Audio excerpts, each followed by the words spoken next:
नमस्कार। जुर्म की स्याह दुनिया से जुड़ी अपराध की कुछ चुनिंदा वारदात लेकर एक बार फिर हाजिर है डिटेक्टिव में हम आपको सिर्फ वारदात नहीं दिखाते बल्कि उसके हर पहलू से रूबरू करवाते हैं ताकि आप भी सजग रहें, सावधान रहें।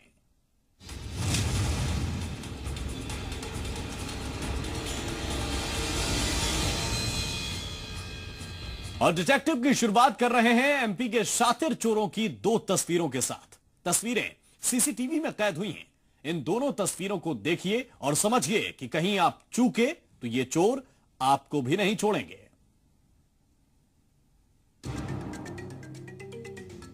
ग्वालियर के नया बाजार इलाके की इन तस्वीरों को जरा गौर से देखिएगा। गौर से इसलिए क्योंकि यहाँ पर चूक का मतलब लुट जाना होता है। नया बाजार के हनुमान मंदिर के सामने आ रही स्कूटी पर नजर बनाए रखिएगा, क्योंकि कुछ मिनट के अंदर ही आपकी नजरों के सामने जो होगा उसे देखकर आपकी आंखें फटी की फटी रह जाएंगी। देखिए, ये शख्स स्कूटर खड़ी करके मंदिर के अंदर गया।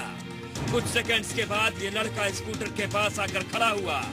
दूसरा लड़का भी आया और पलक झपकते ही स्कूटर पर टंगे बैग पर हाथ साफ।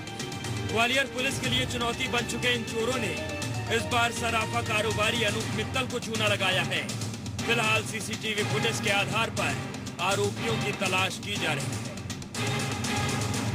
मैं दर्शन करके आया और लौट के आया तो बैग मेरे को गायब मिले।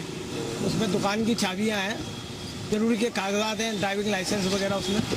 अभी पुलिस कार्रवाई कर रही है, सीसीटीवी फुटेज निकाली है। अपराधी का चेहरा कुछ अस्पष्ट रूप से दिख रहा है, तो उसके हिसाब से उसके चाल ढंग वगैरह से हम राउंड अप करने की कोशिश कर रहे हैं। ग्वालियर के बाद चलिए आपको दिखाते हैं तस्वीर भोपाल की, जहां पर मुन्नी चोर गैंग के शातिर चाल सीसीटीवी में कैद हुई है। ये सीसीटीवी फुटेज 31 मार्च की है, जब मुन्नी गैंग की ये शातिर महिलाएं एक ज्वेलर की दुकान में दाखिल हुईं और पलक झपकते ही गहनों से भरा ये बॉक्स उठाकर चंपत हो गई। हालांकि इस गैंग की 5 सदस्य अब पुलिस के शिकंजे में हैं। वीडियो फुटेज के आधार पर उनका पता लगा। वो गैंग के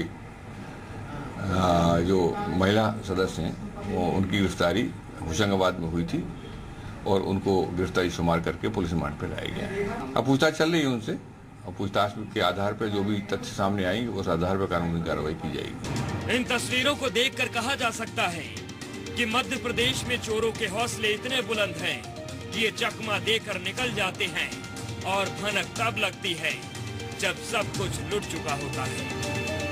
ग्वालियर से सुशील कौशिक और भोपाल से मकरंद काले की रिपोर्ट।